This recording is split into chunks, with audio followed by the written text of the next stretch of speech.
All right, good evening. It is 6:15 and we do have a quorum. Welcome to the City of Lewisville's workshop session tonight, 6:15. Microphones up are live. They will hear everything and more importantly, they will rebroadcast it. So please be aware of the technology in the room. First up on the agenda tonight is discussion of consent and regular agenda items. You all right there, boss? All right, so first up on the regular session invocation, myself. I've got the pledges for Mayor Pro Tem William Meredith. Yes, sir. All right. I've got presentation and certificate of appointments and oaths of offices to reappoint newly appointed members of our city's boards and commissions and committees. This is a single oath that everybody's taken all at once, so those of you who have multiple terzas, read fast. It'll be comical. So we'll buy you a little time. Any questions on that?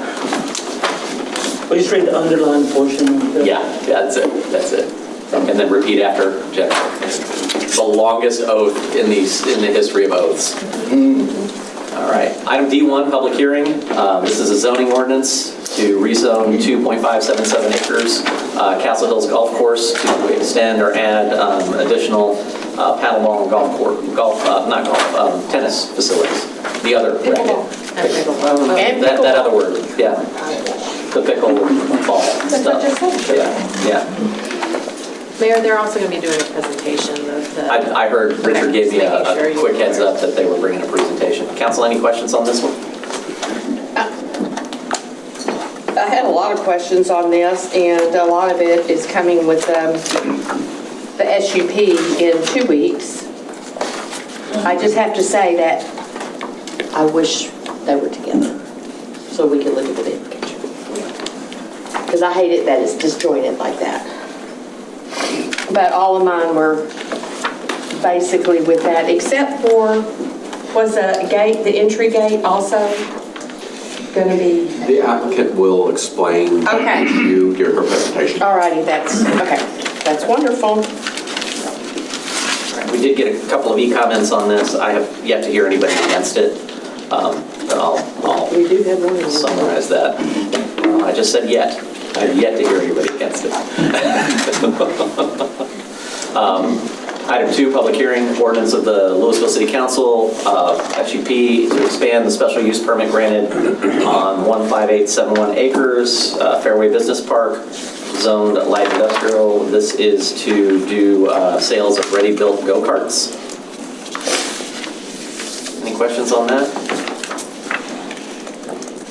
And there's already an existing SUP on that this lays over. Is that right? It can. It is flexible. Okay. How flexible? I get a little nervous when They can SUVs are that flexible. overlay on top of one of the automotive repair SUPs in the same spot, 1,800 square feet, or in a different 1,800. With no outside storage at all and no repairs That's for all of the outside at all. SUPs, Okay. correct. That's awesome. All right. Next up, consent agenda. Item 3, approval of the minutes. Item 4, approval of a bid award for DCTA Trail Connection Segment A to the Garrett Shields Infrastructure LLC in the amount of $2.2 million. Mayor, I just wanted to let you know, I talked to the city manager of Carrollton, and they are about 12 months behind us. Okay. This is a big connection for the velodrome that they call it, the Velo Web, sorry. Velo Web. So it puts in several hundred miles of accessibility and trail accessibility by making that link into Carrollton.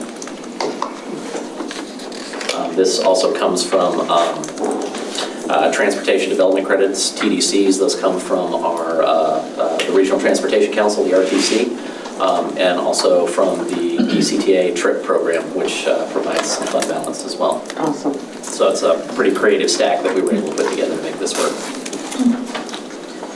Item 5, repair replacement of residential heating, ventilation, and cooling systems within approved residential homeowners' homes. This is in the amount of $131,197.50.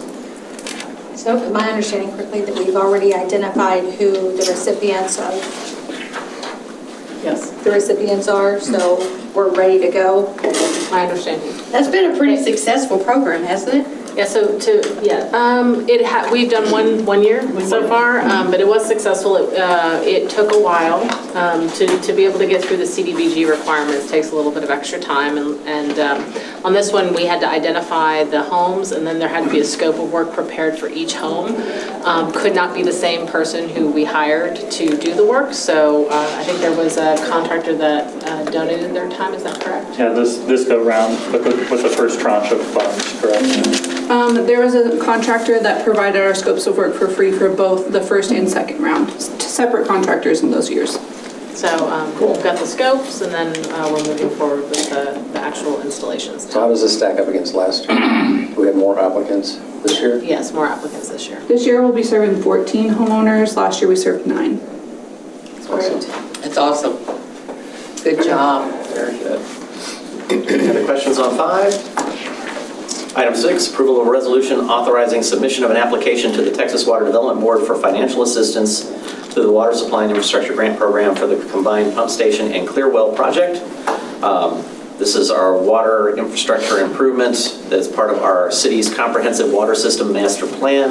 This aligns with state law and requirements to make sure that we have adequate water and sewage systems for our population. City's eligible to apply for up to about $21 million in grant funding for the project. Listen, if there's grant funding, I'm all in support. So, any questions on this one? All right. Item G7, Councilmember Cade, I believe you have to recuse. Yes, I do. Any questions on item 7, or? How was this work identified? Is this just our normal? All right, Ronnie, you're gonna have to.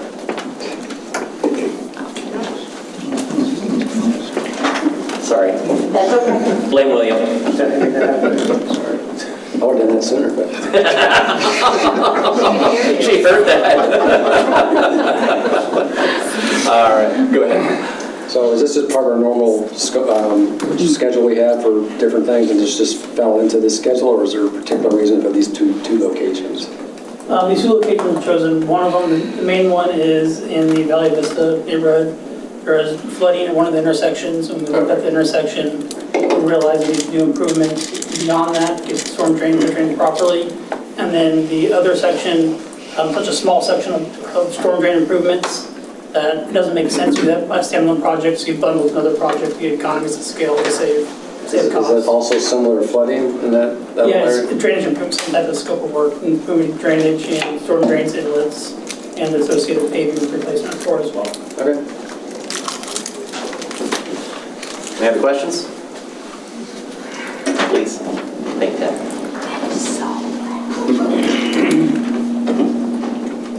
So loud. Not only is it so loud, but we get reverb if the door is open. So. We're going to work on it. Thanks for the heads up. All right, item 8, consideration of an ordinance of Lewisville City Council amending Chapter 7, Article 17, sale of alcoholic beverages of the Lewisville City Code. This is to waive certain alcoholic beverage permit application process fees. Staff, you want to give us a quick rundown on this one? Sure. Really, the only thing that's changing here is our ability to collect a permit fee from certain types of businesses. Those businesses are the ones that already have a state or local food health permit. And so this is really to comply with current legislation that prevents municipalities from collecting a permit fee for those types of businesses.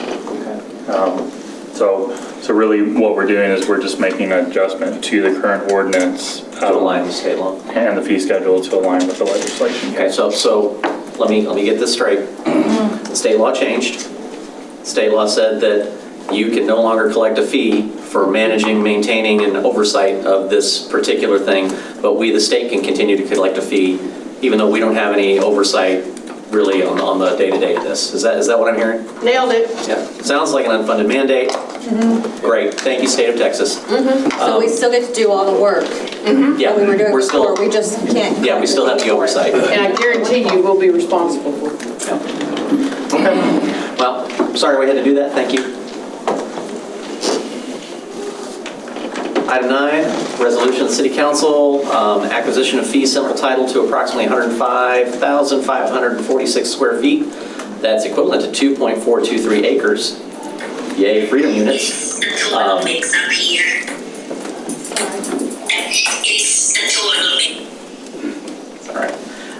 This is generally located at 830 Valley Ridge Boulevard for the use as a regional public detention pond and undertaking all associated improvements and allowing the city to move forward with condemnation if necessary to acquire if purchase negotiations are unsuccessful.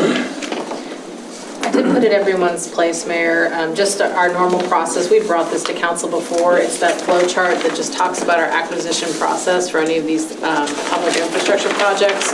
So once we get to 60% design, then we've identified the parcels that we need to be able to do the public improvements. That's what we've done. That's what this is the basis of this. And then we move forward with a friendly acquisition. If that fails, and only if that fails, we move to condemnation.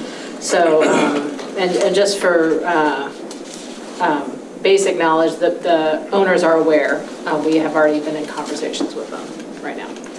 And just to clarify, condemnation still means that we pay them for the property. We don't just Fair market get value. That's right. We get it appraised, and we cannot offer less than fair market value. And they have an opportunity to also, it's very highly regulated from a notice perspective on them, on this from the state, but also if they disagree with the value amount, there is a whole, appeal process that they can go through.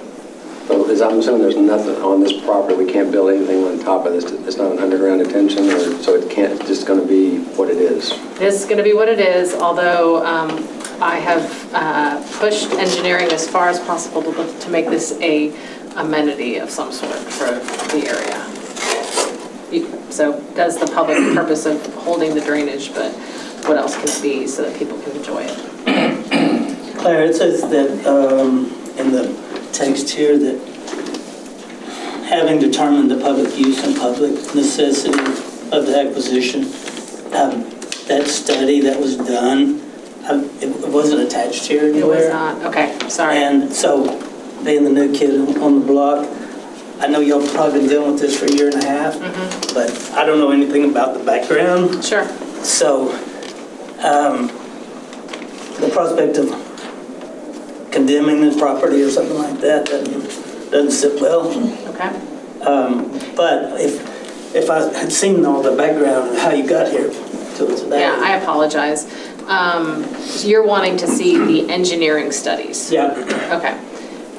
Do you guys have that, and would you be able, I know there's just a study, I don't know if he's going to be able to, if you could email that would be Make heads or tails of it. Will I be able to understand? I don't know if you will, or they could tell you what the engineering is right now. And then another, I had several questions about this, Sure. actually.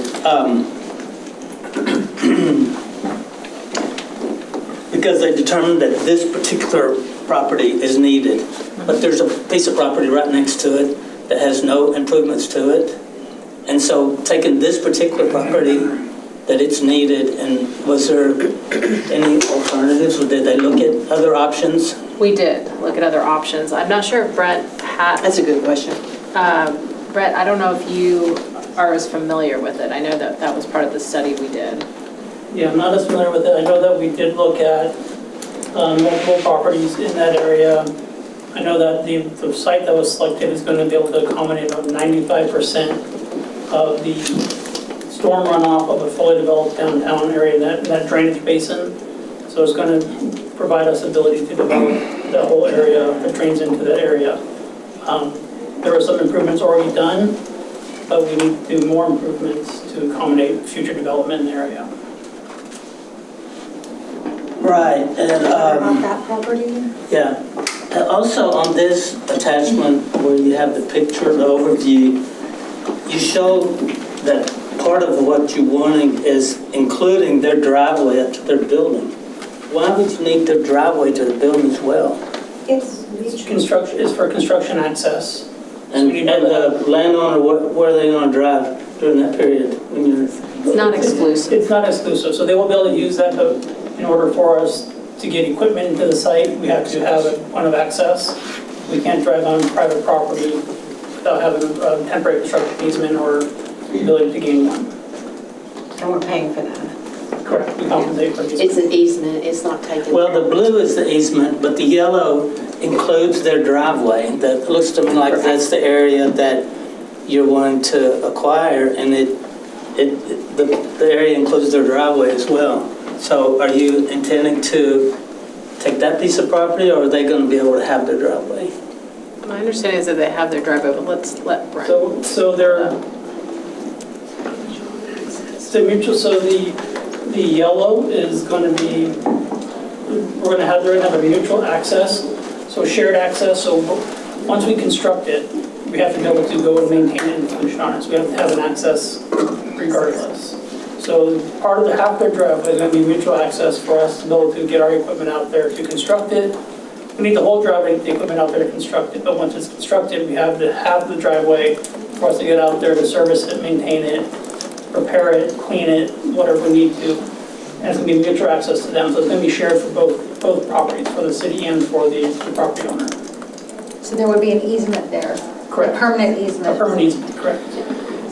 It currently exists now?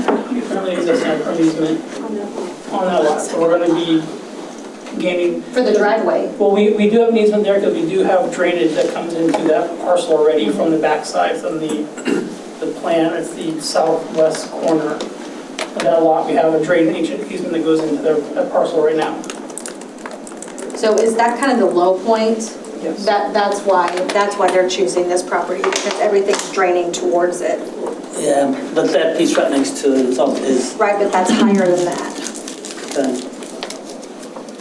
okay. All right. Other questions or comments on 9?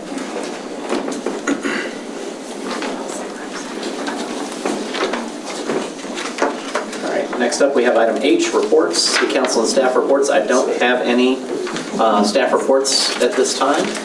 We do have closed session for consultation with attorney and legal issues related to Article 4, Section 402 of the Lewisville City Charter, and personnel municipal court judge Brian Holman are closed session items. Anything else? Yeah, Mayor, before we move on to our presentation, I wanted to do one quick introduction. Behind me here is Leila Peoples. She's going to be our new HR director starting in August.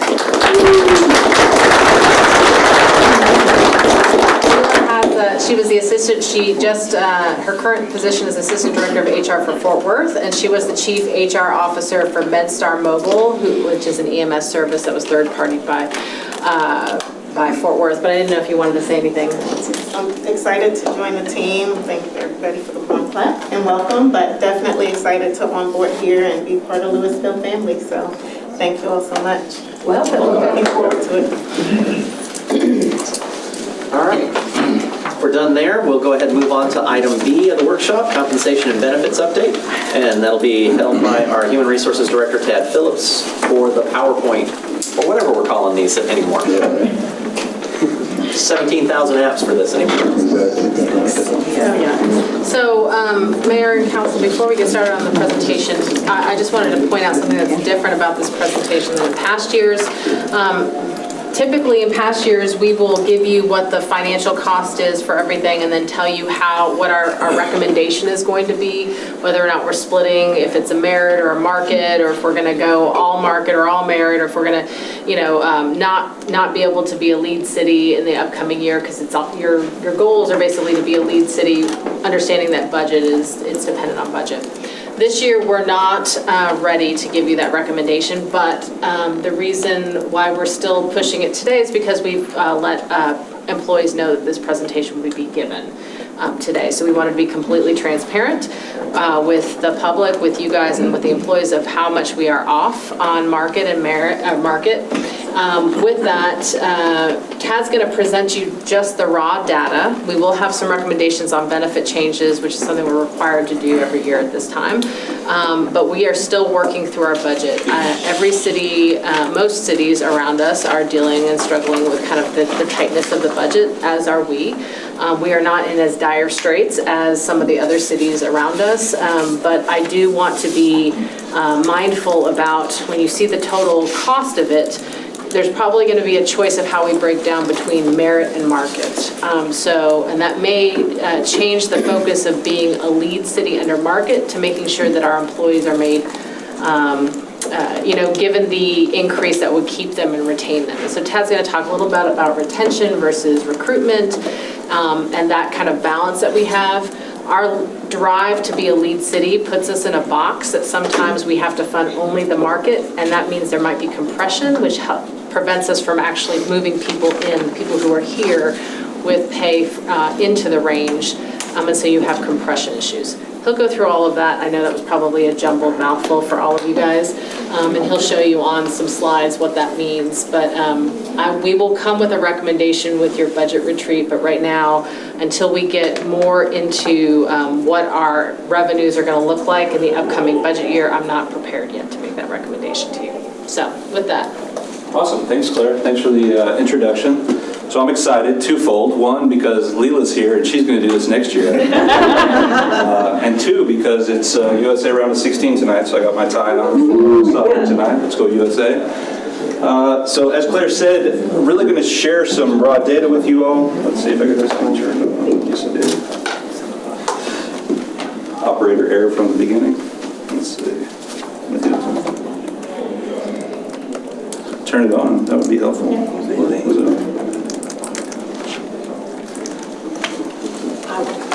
Okay, thank you very much. So we'll go to slide 2. As Claire said, I'm going to really just kind of talk about what is the current landscape. So maybe stepping back for a moment. So every year what we do is present in the summertime to City Council. A key part of budget preparation each year is the people side of things. We have about 900 full-time city employees, give or take, as well as some part-time employees. It's a big piece of our overall budget. It's a big piece of our success as an organization. And so as we get into budget season, we look out externally at the landscape and see what's going on, what's the lay of the land. So what I'm going to show you today is a little bit of overview of compensation, talk about market dynamics out there, some of the other elements and levers that we pull related to employee compensation, and then, as Claire mentioned, hit on some employee benefits pieces. So we'll go ahead and go to the next slide. As we jump into this, before I forget, I do want to mention there's a lot of data in here. There's a lot of background work that takes a lot of time and energy, a lot of compilation and analysis. Lauren DeLaLuz on our HR team, who we've let take vacation today because she's put so much work into this, is our key player. Yvette, who's sitting over there from the HR team, and Charla over here with the awesome glasses are our compensation team that have put all this work together. So appreciate them. Starting with data, looking at that chart here, I love this chart. We actually show this on our website all the time. It's continuously updating data. What this chart shows on the bottom here is in green. That is our, at any moment in time, our turnover rate as an organization, and then in purple is our vacancy rate. So if you just look at this visual here, back in October 1 of 2022, so this is kind of taking a long look, back on October 1, 2022, we showed turnover of 18% at that time, which was pretty high for us. We also showed 13% of our jobs vacant at that moment in time.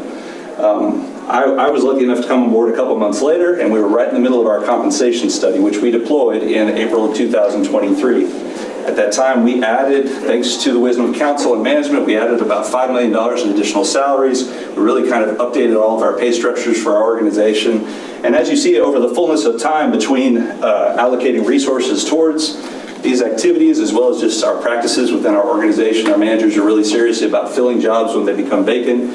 And all the work that we do with our Gallup survey to try and engage our workforce and try and create a great workforce. Between all those things, you've seen these all continuously go down. So at this point in time, we're standing at roughly 11.5% turnover, about 4% vacancy. You're always going to have some level of vacancy just because you have churn naturally, but that's at a really low level. We don't find ourselves in the position of a lot of our competing organizations where they continuously have, for example, a bunch of police officer vacancies or other vacancies. And so we're in a great spot. We want to continue the great work.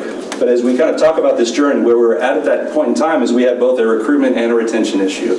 I would argue now that we have less of a recruitment issue, as evidenced by our low vacancy rate. But we also have to keep on this and pay attention. Now we've built a lot of skilled staff. Anecdotally, we have moments in time where we have, say, a building inspector or a planner who we've groomed and gotten credentials and trained up, and they can be taken from by other organizations that are willing to pay a little bit more for that skill set. So it's something that we want to keep mindful of. So that's the highlight here. Retention of upskilled staff who are being actively recruited is our key challenge today. Yes? Just a point of clarification, this retention rate does not include retirements, right? This retention rate does include retirements, I believe, but that's It does include retirements? I believe so, yes. Okay. I have a question. It's just clarifying for me, there's no judgment here at all. Is that, I'm looking at the green's getting bigger. Does this indicate that our turnover is getting worse across time, but our vacant positions are getting better? Am I reading that correctly? Well, the green started at 18 and is down at 11.5 now. So it's been, it flattened, it went up slightly and has come back down This again. is cumulative then. So it's not the difference. This is at any moment in time. Right, but it's not the difference. The green that I'm looking at is not between 14 and 18 on the far left. It's from 0 to 18 on the far left. Correct. Okay. That's correct. Yes, sir. All right, thank you. But it does include retirements, so, right? That green number includes Yes, I believe retirements. so. Feel free to double check me. I believe it does. We'll double check while we're giving the presentation, but I believe that's accurate. Yeah, and each dot is, if you want to nerd out, each dot is looking back 12 months from that moment in time is what it's doing. So that's a continuous read day after day over those 2.5 years. So the other part of this slide is just looking back. When we did this compensation in 2023, we had 4 key objectives. We had an objective to create market competitive structures, put folks in those structures, and then make sure folks could progress through whatever those structures are. And then finally, to create some progression mechanism where folks could promote or have alternatives to go beyond their job through their career. So next slide. What you see here is our current mechanisms that we're using that really hit on all those items I just talked about on the prior slide. What we have on the left is more our recruitment piece. This is our market. So we assess external forces annually, which I'll walk through in detail with y'all here in a moment. And then we ideally include we look at external forces and we figure out our structure is competitive out in the world. And then on the retention side, once we get staff in place, we want to progress folks through a range. So that's either through for our police officers, firefighters, detention officers, dispatchers. Those are folks that have specific steps. The majority of our employees are on open ranges, and so you want those folks to be able to, with a minimum and maximum of a pay range, to be able to progress in some manner through that pay range over a reasonable period of time. And then the newer thing that we created post-compensation study was a job family progression.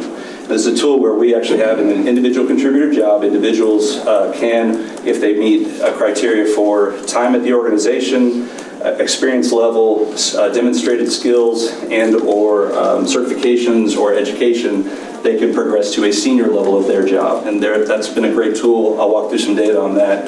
It's really helped us retain staff with skill sets. So in 2023, what this city council committed to out of that compensation study, many of you were here and created this, council said, we are committed to the following. 1, being a leading city, which is focused on targeting top third. That's that market piece. And then the second part is the level of leadership is to be determined annually based on budgetary ability. So it gives us some flexibility based on the overall budgetary environment. But the primary focus has been targeting top third. The visual on the right is really meant to illustrate that the philosophy continues to be strong, but what we are proposing is that over time, we adapt our roadmap and we shift based on what we see from the data. So what we're seeing from the data more is that our retention is more of an area, needs to be more of an area of focus now than recruitment. Next slide. This is showing, as Claire mentioned, there's a finite pot of money, right? So you have to identify how much of your dollars are going to go towards recruitment and retention. And so again, top third is more really tied to recruitment, and progression through pay ranges is tied to retention. And so we're not making any specific recommendations around those tonight. We're really just more illustrating the issue as we identify what resources are available over the coming weeks and prepare that for you for August 8th. So let's talk about market. So this is the recruiting piece. This is looking at the marketplace. This is for illustrative purposes. It is not exactly geographically accurate, but this shows visually our comparator organizations that we look at. So we have identified 17 organizations that we compare against, and they are folks that share generally a similar applicant pool across all of our various jobs. So that's who we're looking at for all of our market analyses. Next slide. So we're going to start with police. So you guys might see these things on Facebook occasionally, particularly in the police world. Occasionally we'll see it in the fire world, but folks are always comparing. And this was a very recent one that came out that actually shows Lewisville towards the top of how quickly police officers can get to $100,000 in pay. And so I take this as an indication of the good work that we've put in over years to keep our pay competitive, that we can have folks hire in at a relatively high dollar amount and progress fairly quickly in relation to the other agencies. And that's part of why we're successful at continuously recruiting new officers into the organization. I think the other takeaway on this is that you see a lot of those comparisons of salaries, but you don't see the breakdown of some of the other benefits. So for example, a lot of times you don't see this comparison of how fast you push your officers to these marks. Some can take up to 7 to 8 years to get where we're getting people in 3 years. So just something, a data point for your I think another takeaway from this is that we have a really good looking logo. Fair. I like it. So the next slide shows, as we focus in on police officers, so the methodology that we use is we look at our 17 cities each year. And what this shows is just movement of us as well as all the other police officer positions at our 17 cities. And so what this really shows is from last year, over the prior year to last year, we moved our police officer pay by 3.09%. That's what you all approved in the prior year. In that period of time, we had the 6th largest increase. You see a few folks at the bottom that didn't do anything. A lot of folks around that 3% range in that time. But I guess the point is that you do see some pretty active movement, an average of 2.83% across all those 17 organizations over that 12-month period, and that we're right there in the appropriate position for us over this last year. The next slide shows, so this is our analysis. We do this on a variety of jobs. So here we say with police officer, the green is as of today, we are, I believe it's 10th. Let's see, I'm not going to miss, yeah, we're 10th out of the 17 cities as of today. But for us to get the top third, that would be moving to 6th place, that we would need to move 2.97% if we shifted from 108,992 as our top step for police officer to 112,228. One discussion point when we gave this presentation last year was how long does it take folks to get to the maximum? So you see furthest on the right here, years to max. Most of the cities are fairly similar with a couple of outliers. We've got Arlington and Fort Worth that have a longer time for them to achieve top out. But a lot of the other cities are similar to us. It's a fairly quick progression from hire to top out, and that's on purpose to bring folks up quickly by design. So we are fairly comparable as far as our years to match for most of our comparator organizations. Same thing on fire. What we see here is we gave a large 3.74% increase, actually 4th highest across 17 cities last year. And this example, 4 cities didn't give an increase, but you see a lot of folks in that 3% ballpark at that time. An average across this whole group was a 2.24 last year. Again, we significantly outpaced that. So what you'll see on the next slide is that our distance to get back to that same top third is smaller. Now it's just 2%. It's 2.08% at this point in time if we move from this green spot to the purple spot to achieve top third. Similar with years to max, as you saw on the other slide, with Arlington being the outlier, but most cities in that 5, 6, 7 ballpark. 6, 7. Thank you. Let's see. So we do the same thing with dispatcher and detention officer. We use the same methodology. If you can go back to the prior slide here on dispatcher, last year we went pretty aggressive at 5%. And I would say on the whole, we see low turnover in our dispatcher position, and this is a part of it. We've been pretty aggressive at trying to keep our pay pretty high with this key group. You see last year there's a bunch of cities that didn't move at all on dispatcher, and we moved pretty aggressively. And so on the next slide, for us to get there, it'd be about a 1% increase. So we're pretty close to top third as it is today. So it's a smaller bump here. And then on the next slide, we've got detention officer. We moved 4% last year. We're seeing a variety, or you really see a variety of data here.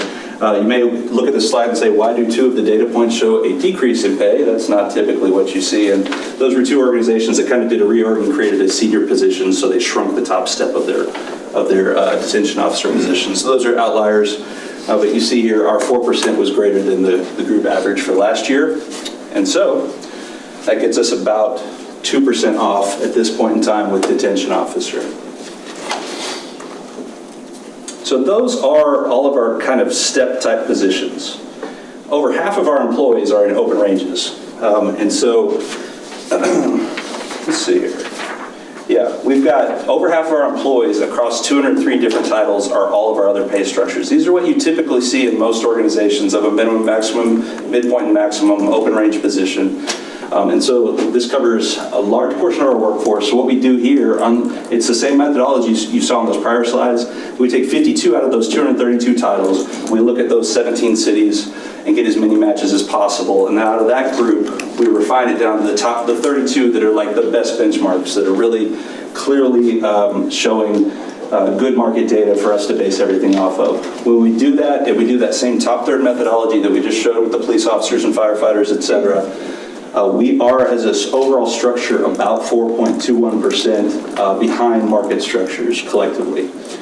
We do pick out a few of the ones that are way off, and we say we would, in an ideal state, actually move those separate from the overall structure. So there's a few titles that if we moved all the structures by 4.21%, we'd have some additionals there. And so that can result in significant dollars. You'll see that on the final slide. If we actually moved all those people in the structure, the dollars get significant. But that's all the recruitment side. So now let's talk about the retention side. So that's the steps, that's the merit increases, that's how folks progress through the range that they're in. So steps, like I talked about, by design for our police officers and firefighters, we purposely start pay fairly high as our minimum and progress folks pretty aggressively through those ranges. Therefore, we have about 68% of our total police officers and firefighters that are currently topped out. Again, that's by design, but that is good to know, because those that are topped out, that also means if they are topped out, they don't get a step in a given year. So their only method for that 68% of a pay increase would be if we actually change the structure of that market movement for a police officer or firefighter. For the more than half of our other employees in these open ranges, there are not set steps. It's an open structure. And so every year, we typically have funded a merit. And so the merit is based on somebody needs to meet performance criteria to achieve the merit, but most of our employees do achieve it.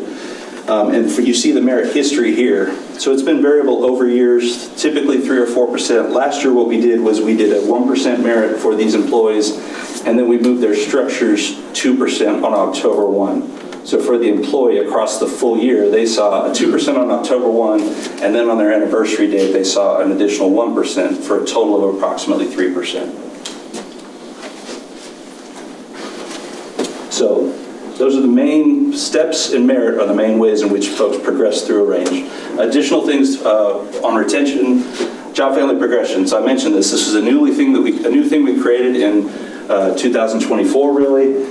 And so we have about roughly 180 employees that are eligible in this program based on their job classification. That's all the stuff you see in gray at the bottom, where we've created these progressions. Right now we've got about half of the folks in those jobs that have,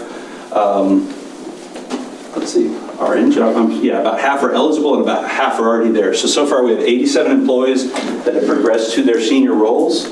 The good news is, over the last 2 fiscal years, we've only had 7 total of those employees leave the organization. So it's a much lower turnover rate with folks in these positions than what we see globally across the organization, and that makes sense.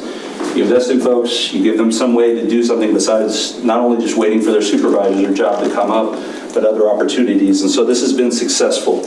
But it does come with an ongoing cost, as we have folks sitting in jobs that are eligible, but have not yet achieved the criteria to move to senior. We anticipate on this upcoming fiscal year approximately 26 employees across the organization that would meet that criteria and then be eligible for that pay increase. So that's part of what we keep up with in the budget process. Our team really did a whole bunch of additional work this year to look at a variety of ad pays. Really wanted to highlight here one example that I think is just really A good clear example, field training officer pay, but we also looked at certification pay, education pay, bilingual pay, various other things that we have across the organization. But you see in this FTO example, so both in police and in fire, we have a field training officer assignment. That's somebody who is knowledgeable about being a police officer or as a firefighter, and they are assigned to then work with a new recruit and help them kind of grow into their role. So in that FTO position, you see here, we pay $180 per month for folks assigned to that activity. We've got about 32 people across the organization assigned to those functions across those two departments. And so today we pay about $180, and what we see for top third in both of these is approximately $250 per month. So that's just one example of the analysis that we've done. Didn't want to throw there's a lot of data, so didn't want to throw everything at you guys in the presentation today, but just know we've looked at on all the other parameters on this slide as well. So benefits update. I got two things on benefits. The first one, are we close on time? I'll go quick. Tuition reimbursement. What's great is this organization for our employees, we've had tuition reimbursement for a long time. What is a challenge is that we set a max cap per policy. The max we'll reimburse per year is $1,500 per year. Right now, the typical 3-hour class at an Institute of Higher Learning is $1,100 to $1,600 per month just for one class. So what we're seeing is fairly low participation, and across our 17 cities, we do see a median of $3,000 reimbursement or an average of $3,600 reimbursement. So this is one area we might look at some adjustments in the upcoming year. And then on employee benefits. So right now we're doing a big RFP for all of our employee medical and related products. And as we get through that, we look forward to seeing how that results. That will come back to council probably in August approximately. But out of that, we have to plan ahead. And so we do, as you see out in the world, we continue to see increases in medical expenses. And so our recommendation is an 11% increase to employees over this next year. It is not a flat 11% across the levels. It does tier higher for our purple plan dependent tiers because we know based on our analyses that the city bears a greater portion of that cost right now. So it is kind of redistributing some of the expenses here, consistent with our multi-year plan with our benefit consultant. In these scenarios, I always look at this. The largest increase any employee would see is $480. Our lowest paid full-time employee, that's approximately 1% of their pay. So as long as we do pay increases of at least 1% on employees, they'll net to the positive, and that's just in the most extreme example here. Anything else I missed on that one? Okay. So this will really capture your attention. It's a lot of money. All the stuff I just talked about theoretically is up to $4.8 million. Actually, I don't think we have $4.8 million. No, we do not. So just double check. Didn't change from yesterday. Like it's better than a double. If y'all go to Buffalo Hearst and spend some money tonight, maybe we'll see. I don't know. But I think it's just in summary, this presentation was here to show you what the data is. We want to track that data. We want to do our best to get where we can as far as being market competitive and moving the bar with our employees. But as Claire mentioned, other cities are seeing tight budget years. They're seeing struggles. So we're taking all that into account and our finances and these realities. And we're going to come back with more information in August. Just as a quick point of reference before I finish up, these top two are recruiting. That's about I had the number here. Let me pull it up. I think it was 3.2 million. That's not right.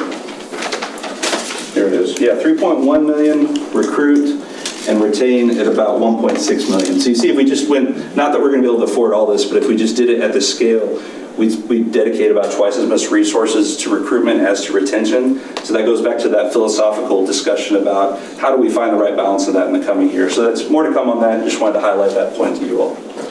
So Mayor, go ahead. So Mayor and Council, we're going to be spending the next couple weeks deep diving on what is the strategy to crack this egg. You know, for us, I will say I have lots of city manager friends who are like, hey, we're just giving a 3% across the board, and they don't put much thought into the philosophy behind it. They're just like, we're just going to do that, and it might be COLA, it might be a merit, it might be market. They don't really care as long as the people are getting 3%. For us, we've made it much more difficult on ourselves as we try to be philosophically consistent every year. We know where council wants us to go. At the same time, is the importance pushing the market, or is it keeping people similarly where, if I'm going to get a 3%, does it matter to me if I'm getting it through market or merit? I don't know if it matters to the average employee, but it can change compression issues. It has ripple effects. Whichever direction you go has ripple effects. Are we doing more with the retaining? Are we doing more with recruitment?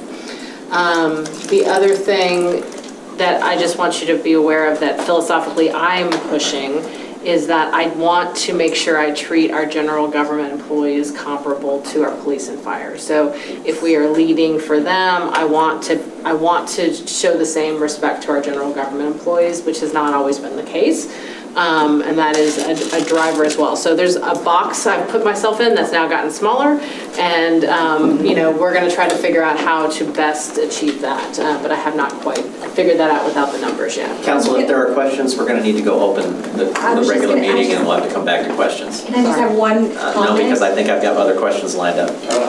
Question? Okay, go. I was just going to request that we are able to get the numbers with the retention numbers without the retirements in it, because in my mind those are two different things. Sure. Yeah. Councilmember Green, I can give you an update on that. Our current metrics over the last 365 days, all turnover, including retirement, is at 12.92%. Non-retirement is at 10.67%. There you go. Thank you. Thank you. All right, go.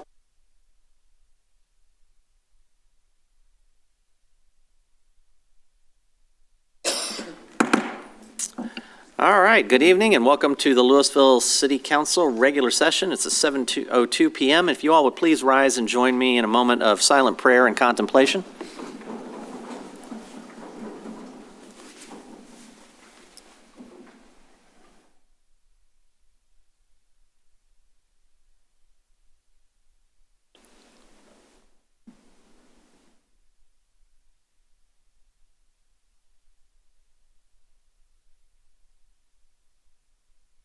Amen. Councilmember Meredith? Please join me in the pledges. I pledge allegiance to the flag of the United States of America and to the republic for which it stands, one nation under God, indivisible, with liberty and justice for all. Honor the Texas flag. I pledge allegiance to thee, Texas, one state under God, one and indivisible. All right. Are you ready? Jennifer, I think you and I are a whole bunch of this to go. So next up on tonight's agenda, we have our certificates of appointment and oaths of offices to reappointed and newly appointed members of the city's boards, commissions, and committees. I see a lot of y'all out there. Raise your hand if you're here for that. Raise your hand if you're here to support people who are here for that. Love ya. Thank you so much. This is critical to a high-functioning democracy, is that we have people involved at all levels of the discussion. We could not do what we do up here if we did not have you to do what you do in our boards and commissions. It's tremendous. People think that this stuff just happens overnight. It's a tremendous amount of process that goes into all the decisions that we make, because we have a tremendous amount of respect for, quite frankly, your tax dollars and mine. And so making sure that we've got good eyes that meet our culture, meet our requirements, and more importantly, meet what we're asking you all to take a look at is key. So thank you so much for your time, attention, your blood, your treasure, your blood, sweat, and tears, your late nights, all the good stuff that will come from these. So Jennifer's going to lead us all, I think everybody's got their oath. Do you have it? All right, so if everybody would please stand who's here with one of those. Join us up here at the front. There we go. And some of us up here have oaths to take as well, so we're going to go back down there.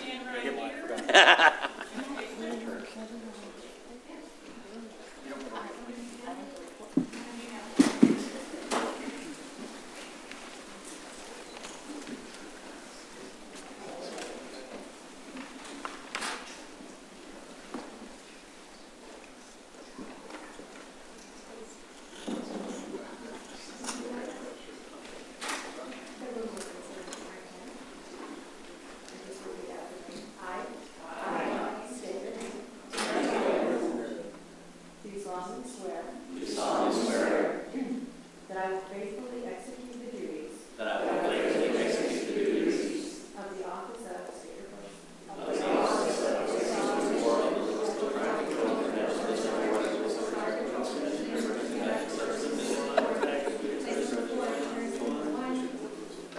Place number 1, tax reinvestment zone 2. Place number 2, tax reinvestment zone 4. Of the City of Lewisville. State of Texas. And will to the best of my ability. Preserve, protect, and defend the Constitution. And laws of the United States. And of this state.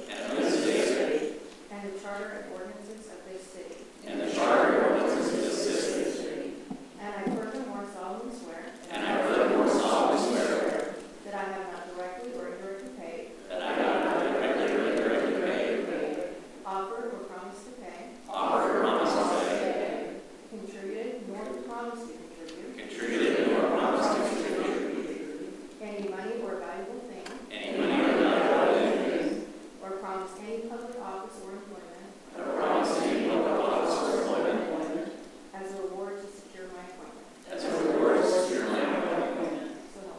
So help me God.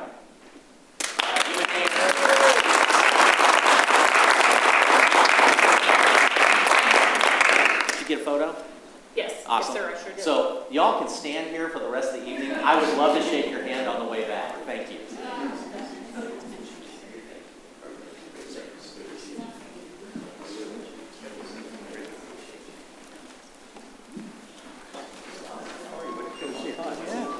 Good to see it.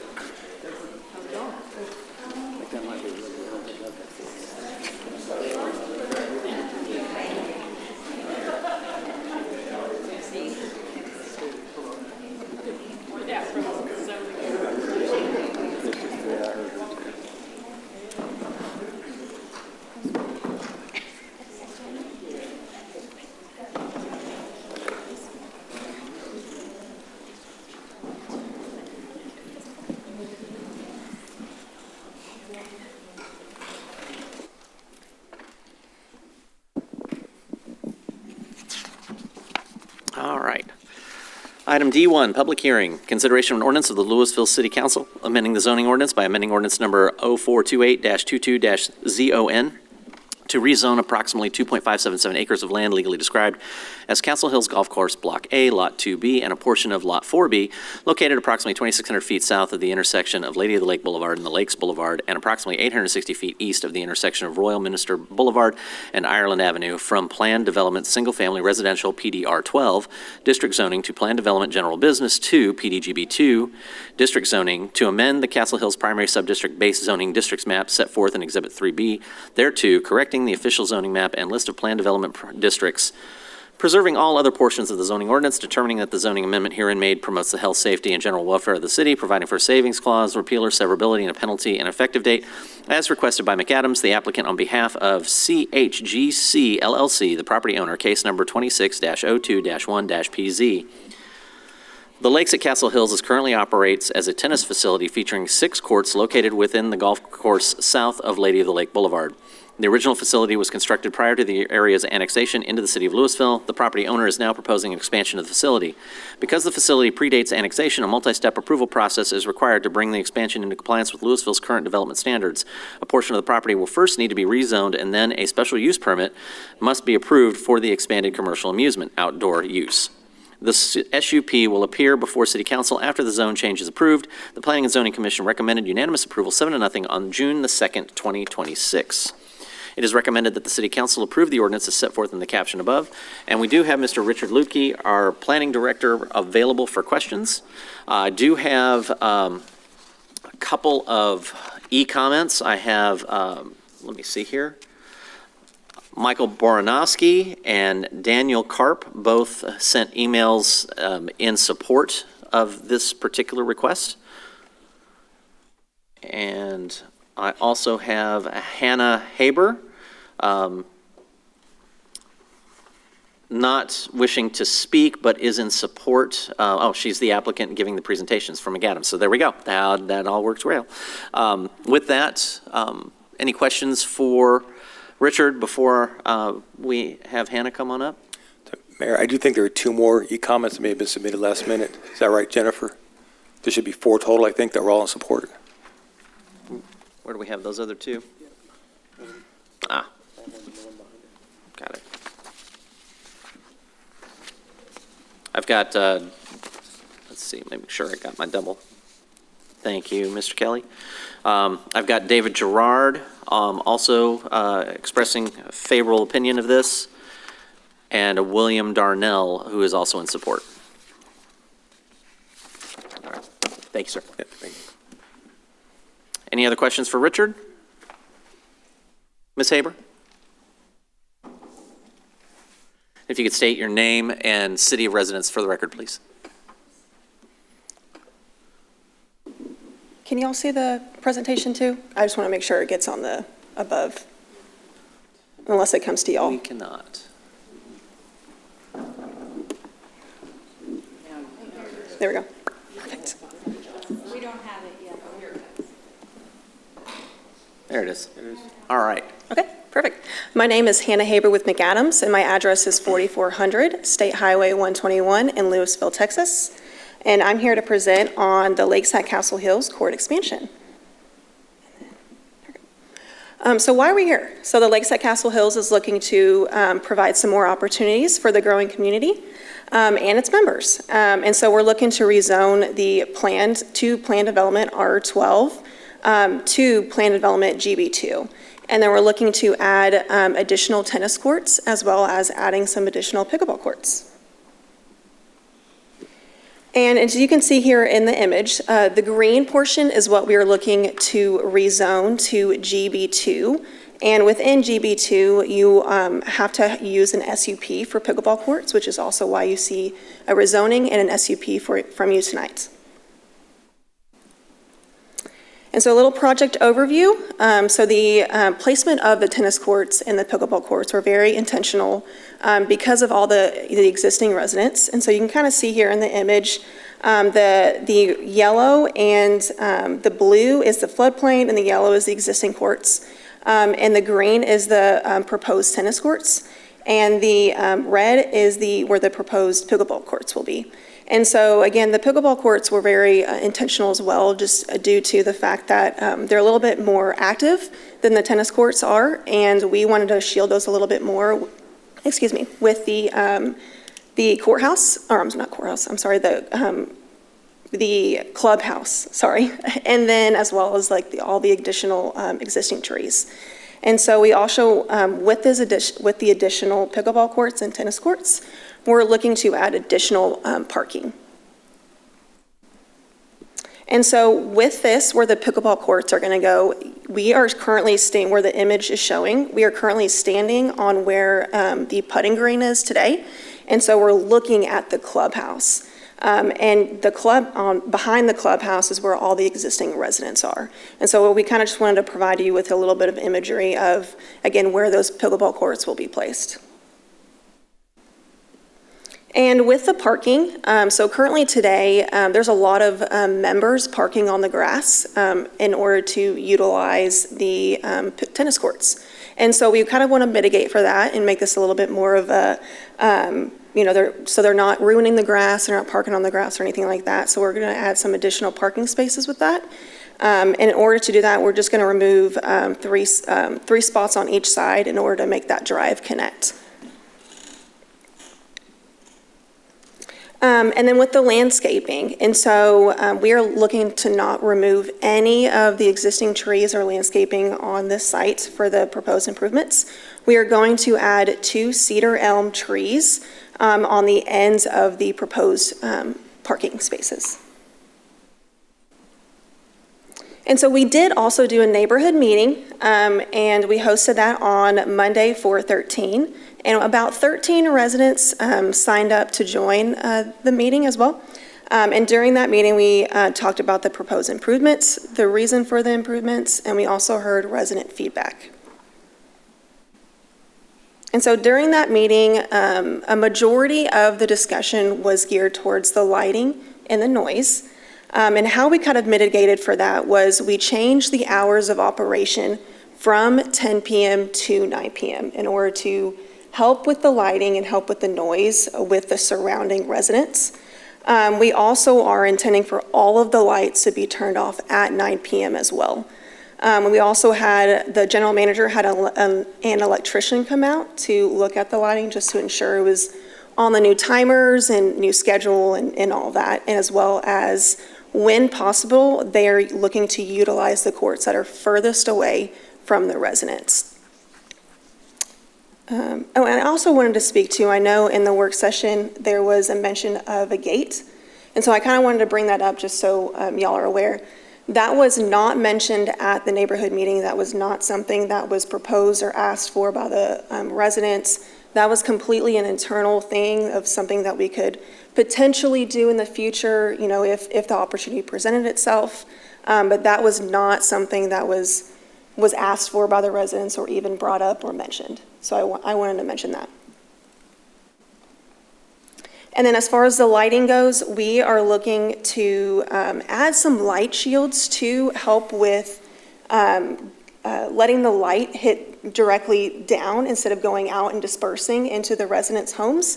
And so once we get into the construction plans as that, it will help with not going and dispersing with the shields. And we also can kind of see on the image where all the existing light poles are now, as well as where the proposal light poles will be for both the tennis and the pickleball courts. And that is my presentation. I'm here to answer any questions that you might have. I have a question. With the, can you go back to this slide? Yeah, this one will do. Okay. So you said the blue line is the floodplain. Yes, ma'am. So the parking lot is, the new parking is in the floodplain? Yeah, since it's just concrete, the grade will just flow off into the floodplain, and that was the intent. There's not any like tennis courts or pickleball courts in there, but the concrete will be just for the parking. Okay, so we could be in a situation where we have the parking that's underwater? It doesn't flood today like that. It's not severe to that level. But yes, in this picture, I mean, it could flood up to that. But it is the majority of the parking is out of it. And we were just looking to add some more parking, and that was the only logical place to be able to put that. Understood. So, but could you grade it so that it's? Oh, yeah. Because it looks like the majority of the new parking is going to be in the floodplain, unless I've got the flip side of it wrong. But regardless, I mean, if you grade it to where that parking can kind of come up out of the floodplain, that would be okay. Yeah, ideal. we can certainly look into that. And I see that part comes with the SUP or with engineering site plan, Richard. Those are details that'll be worked out as part of the engineering site plan. Okay. We can certainly look into that. I will say the natural grade is for it to, it goes this way, like left. No, it goes right. I'm sorry. It goes right and then down. So that's something that we would look to the existing grades and how it's naturally flowing now, and we would adhere to that. Okay. Thank you. So I have a quick question. So the resident meeting, that went out just to the people that were proximate to the build? It didn't go out to everybody, right, in the neighborhood, just the people that were proximate to the we went to all of the, and I'm going to try to go back one more. So on the screen, the residents right there, as you can kind of see, it was that entire neighborhood. The ones who be impacted. Yes, so we sent out all postcards to, I think it was like 65, 70 homes. And only, again, like I said, 13 residents kind of came out. It's pretty good, actually. It was. I will say, and how long, Richard, maybe this is more a question for you, but the signs for the proposed zoning change, they've been up, it seems like forever, but it's been at least a couple months, is that right? Yes, they go out prior to our public hearing notices that go out in the mail. Okay. Which is typically about 2 weeks before the P&Z public hearing, which was a month ago. Okay, thank you. And I bring that up because they've been out there for a couple months. Is that right? Do I got the timeline right? That is correct. So, and I've been asked about that probably a half dozen times. I have seen no objections to this from any residents. I understand maybe there's one resident that had some concerns at the meeting, but he built after the tennis courts were already in place. Is that accurate? I'm sorry. So the meeting that you had that had 13 residents, I had understood through the rumor mill in Castle Hills Yes. that there's one resident who expressed concern, but he bought after those courts were already in place. Yes. Is that accurate? Okay. Yes. Okay.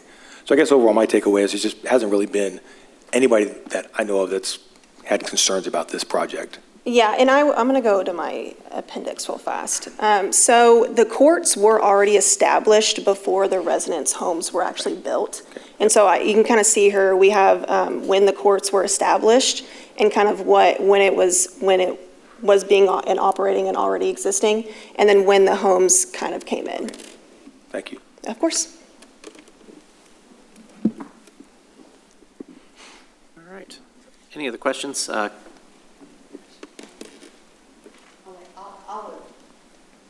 I do have some concerns about the stormwater runoff increases that McAdams said would be there. But that's all going to be addressed when you come back for the SUP. Yeah, I'm kind of having heartburn with the parking lot being in a floodplain just because when it rains out there, when there's a normal rain, I go drive out there because there's such flood and erosion issues for things not being maintained like they should have been that we've now inherited. And so that is an issue for me. Because I don't want something to happen, then we're parking someplace else because you can't use the parking lot. Yes, ma'am, and I completely understand. The grading we will look at that and address that when it comes to the engineering plans. So we'll definitely take into account, the parking being in the floodplain and mitigating for that and looking at, existing topo and how that's draining right now. Awesome. Yes. I think this is a great idea. God knows we need more pickleball courts. That's all we're hearing about nowadays, so. Yes. Any other questions for McAdams? All right. Okay. Thank you, Ms. Haber. Thank you all so much. All right. The public hearing on this is now open. Do we have any additional comments or comment cards for the, okay. Council, if there are no further questions or comments, I'll entertain a motion to close the public hearing. Motion to close the public hearing. Second. I have a motion and a second. All those in favor, please vote. All right, public hearing is now closed. Motion passes 6-0. Council, I'll need a new motion regarding the ordinance. Move to approve the ordinance as set forth in the caption. Second. I have a motion and a second. Council, if you'd please vote. Motion passes unanimously, 6-0. All right. Next up, item 2, public hearing, consideration of an ordinance of the Lewisville City Council amending ordinance number 0712-24-SUP in order to expand the special use permit granted thereby to allow an automobile sales and leasing use on portions of an approximately 1.5871 acre tract legally described as Fairway Business Park Addition Lot 9, Block A, located at 1504 Eagle Court, save for the portion of the tract specified by and subject to ordinance 0317-21-SUP and Zone Light Industrial District, providing for a repeal or severability, a penalty, and an effective date as requested by Under Over Racing LLC on behalf of AIP Eagle Court LLC, the property owner, case number 26036 SUP. Over Under Racing is a go-kart part supplier that also performs repair services along with sales of ready-built go-karts. This business proposes to operate within a portion of the multi-tenant building located on the property and is considered an automobile sales and leasing use and also an automobile repair minor use in the Unified Development Code. 3 previous special use permits have been approved for this site, all of which authorize automobile repair minor but do not permit automobile sales and leasing. As a result, an amendment to ordinance number 0712-24-SUP is necessary to allow automobile sales and leasing as a permitted use. The Planning and Zoning Commission recommended unanimous approval 7-0 on June 2nd, 2026. It's recommended that the City Council approve the ordinance as set forth in the caption above. And we do have Richard Ludke, our Planning Director, available for questions, and we do have an open public hearing now. So, Council? I have a quick question, Questions Richard. or comments? Yep. So the one thing I've learned about being on council up here is that I'm always curious now about decisions that we make, how it might impact the future council. So is there, Is there anything you can think of if we pass this that would impact a future council negatively? Does this open us up to like somebody opening up a used car lot in that area, things like that? They could, but it'd be very limited. All of the protections are built into this ordinance, particularly the condition that does not allow any outside display, storage, or any vehicles that are being repaired cannot be stored or parked outside. The site is very small, and the only available parking is designated for employees and customers. Okay. So all activities would have to take place inside the building. Which is relatively small as well, right? Total is about 16,000 square feet. Okay. I believe there's about 8 tenant spaces. Awesome, thank you. Other questions? Do we have any online? I don't have any other digital feedback on this one. So, council, if there's no further questions or comments, I'll entertain a motion to close the public hearing. So moved. Second. I have a motion and a second. Council, please vote. Motion to close the public hearing passes 6-0. Council, I'll entertain another motion. I move to approve the ordinances set forth in the caption.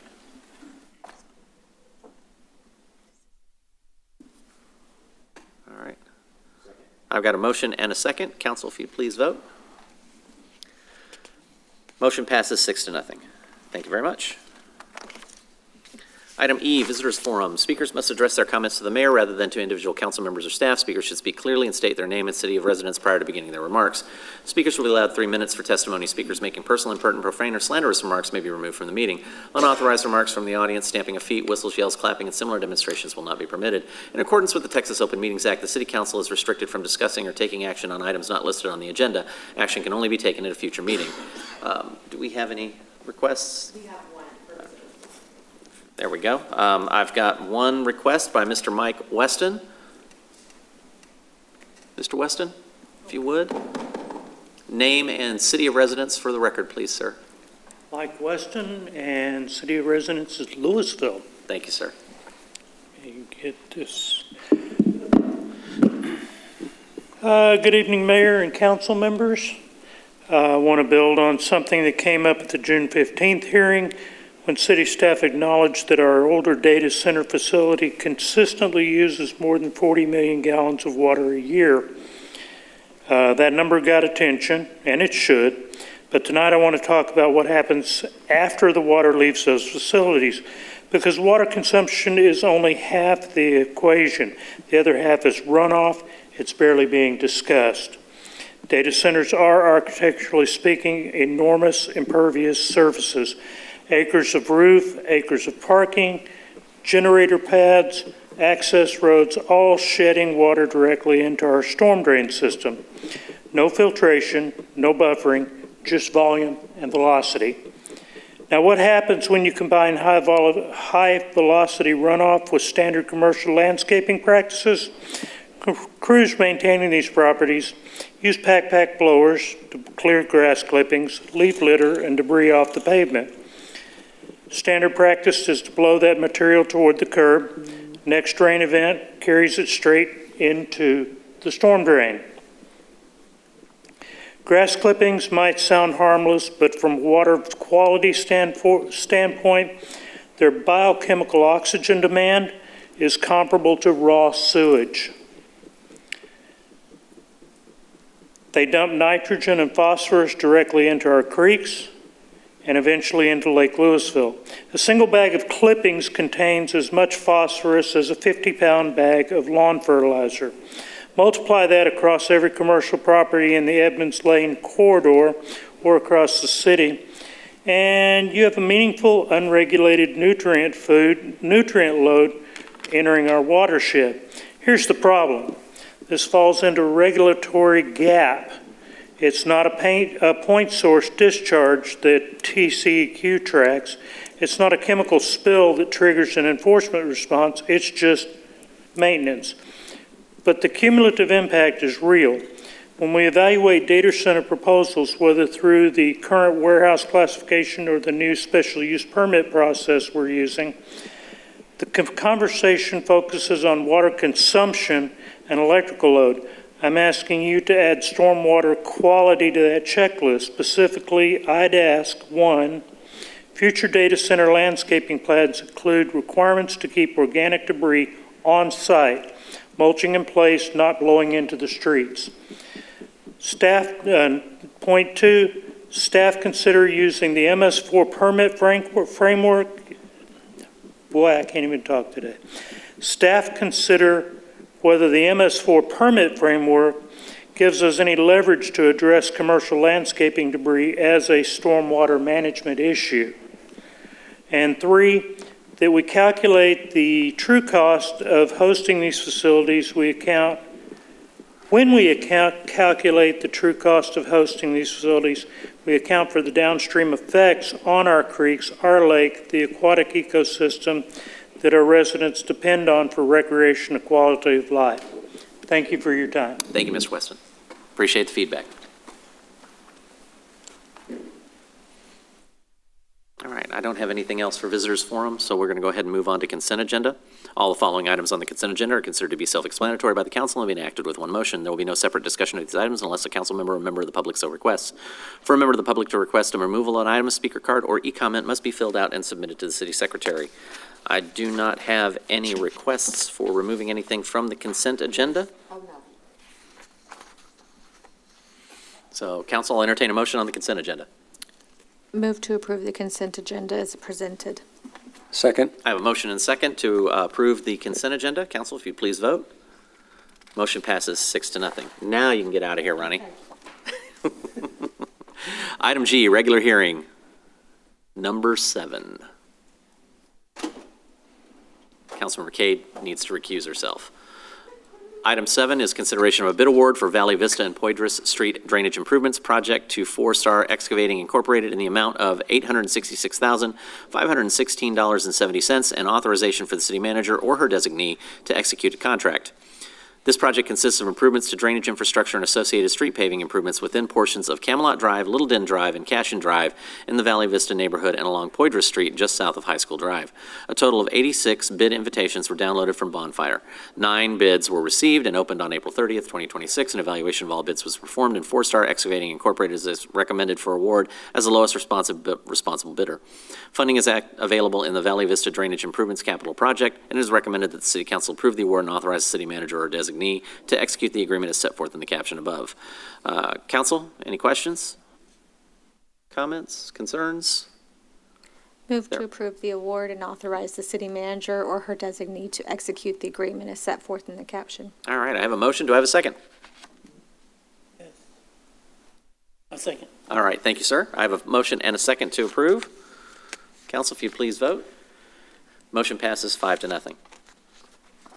Somebody could let Councilmember Cade. There we go.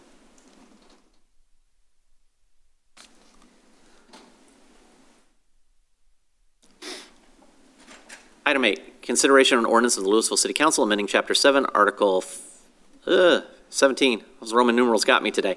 Article 17, sale of alcoholic beverages of the Lewisville City Code by amending Section 7-572 in order to clarify the local alcoholic beverage permit application process and waive certain local alcoholic beverage permit fees, and amending the fee schedule of the City of Lewisville by amending certain fees related to alcoholic beverage permits, providing a savings clause, repeal or severability, and a penalty, and an effective date. The City of Lewisville requires businesses selling alcoholic beverages to obtain a local alcoholic beverage permit after receiving the applicable state license or permit. Neighborhood and Inspection Services administers the city's local permit review process and oversees ongoing compliance with local regulations. Recent amendments to the Texas Alcoholic Beverage Code change the circumstances under which municipalities may assess local alcoholic beverage permit fees. To comply with these statutory changes, staff reviewed the city's ordinance and fee schedule to identify provisions that are no longer consistent with state law. The proposed amendments revise the city's permitting requirements and fee schedule to reflect the updated statutory requirements while maintaining the city's local permitting and compliance processes. It's recommended that the City Council approve the ordinance as set forth in the caption above. Council, I'll entertain a motion if there's no conversation. Mayor, I would like to just reiterate, I think it's came up in workshop. We're still doing the work. The money's going to state. We're not receiving any benefits. We're doing the work for free, basically. Now, is that accurate? Yep. Okay, Absolutely. thank you. So, one of those unfunded mandates. Gotta love them. Thank you. All right. I'll entertain a motion. Motion to approve the ordinance set forth in the caption. Second. I have a motion and a second. Council, if you please vote.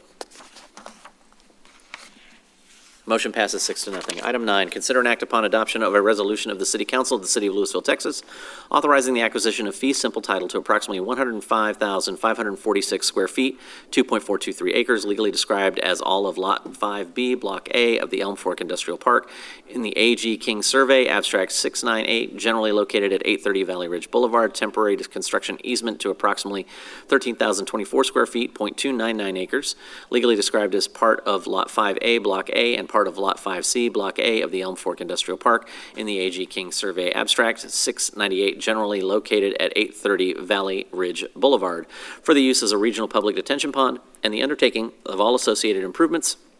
Having determined the public use and public necessity of such acquisitions, authorizing the appointment of appraiser and negotiator as necessary, authorizing the city manager or designee to establish just compensation for the property to be acquired in accordance with all laws, authorizing the city manager or her designee to take all steps necessary to acquire the needed property in compliance with all applicable laws and resolutions, and authorizing the city attorney or her designee to institute condemnation proceedings if necessary to acquire the property if purchase negotiations are not successful, providing for repealing savings and severability clauses, and providing for an effective date.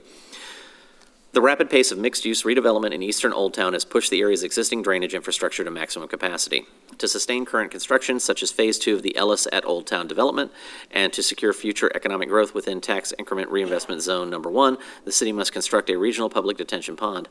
The project's engineering design is currently between 60% and 90% complete. However, final design work and critical on-site geotechnical testing cannot proceed without securing property access. This item requests authorization to acquire the necessary fee simple property and temporary construction easement from the affected property owner via donation, friendly purchase, or through the power of eminent domain. It is recommended that the city consider and adopt the resolution as set forth in the caption above by using the following motion, which is prescribed by the State of Texas Government Code Section 2206.053E. I move that the City of Lewisville, Texas adopt the resolution described in agenda item number G9 and authorize the use of power of eminent domain, if necessary, to acquire for public use the property described and depicted in attachment 1. Attached to the resolution, said description and depiction being incorporated into this motion for all purposes for the construction, access, and maintenance of a regional public detention pond and other associated storm improvements. This vote applies to all units of property described and depicted in attachment 1 attached to the resolution. And we do have our city engineer, Brett Bourgeois, available for questions. Hearing no questions, council, I'll entertain a motion. Mayor, I move that the City of Lewisville, Texas adopt the resolution described in agenda item number G9 and authorize the use of the power of eminent domain, if necessary, to acquire for public use the property described and depicted in attachment 1 attached to the resolution, said description and depiction being incorporated into this motion for all purposes for the construction, access, and maintenance of a regional public detention pond and other associated storm improvements. This vote applies to all units of property described and depicted in attachment 1 attached to the resolution. Second. I have a motion and a second. Council, any comments before we vote? Hearing none, please vote. Motion passes 5-1. Item H, reports. Reports about items of community interest regarding which no action will be taken. I have no reports from city staff. Councilmember Kelly? No report, Mayor. All right. Councilmember Green? I'm going to go with that as well. No report. All right. Councilmember Tipton? Nothing from me as well. All right. Councilmember Cade? We've got about 3 pages. All right. Actually, I don't. That woke y'all up, though. I just wanted to say, I rode out on 4th of July, and our city staff was out on the street, and y'all did an excellent job.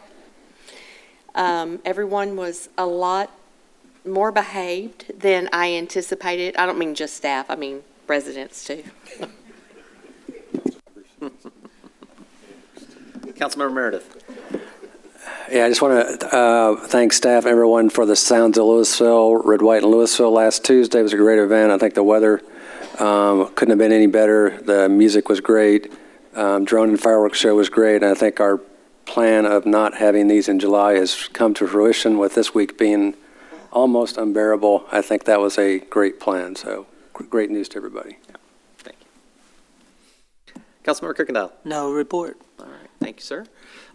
Do have one brief report, is that the lake water level is at 522.73 feet. That means we are 0.73 feet above the full pool level. What does that mean exactly? Well, this is the time of year where we start seeing signs that come out for various cities to restrict watering or to lock things down, and people go, oh, the lake's full. Why are we doing that? Well, we're doing that because the lake empties. And so while we've had an excessively rainy June, it's one of the top 10 Junes on record for rain, the important piece is that we are concerned about water and water conservation, so we make sure that we keep that going. Lake is doing well, but we can continue to have it do well, and especially with the conversation that's coming online about water usage with things like data centers. I will tell you that the largest water user in the city is the city. We do that because we have a lot of infrastructure that we have to maintain. So we're constantly working on ways to reduce that footprint, if you will. So I appreciate residents having a whole lot to say about water and being very defensive about water. I think it's important. I think with the native landscaping that we've done over the last couple of years, it's been really good, and that we've been good stewards of water. So I'm excited to see that continue. But if you do see some signs pop up later this year, know that that is to make sure that we are maintaining our high quality levels of water and access to it. So with that, we're going to go ahead and move into closed session. We have, in accordance with Texas Government Code Subchapter D, Section 551.071, consultation with attorney, legal issues related to Article 4, Section 402 of the Lewisville City Charter, as well as Section 551.074, personnel, municipal court Judge Brian Holman. With that, we are going to move into closed session, and it is 7:43.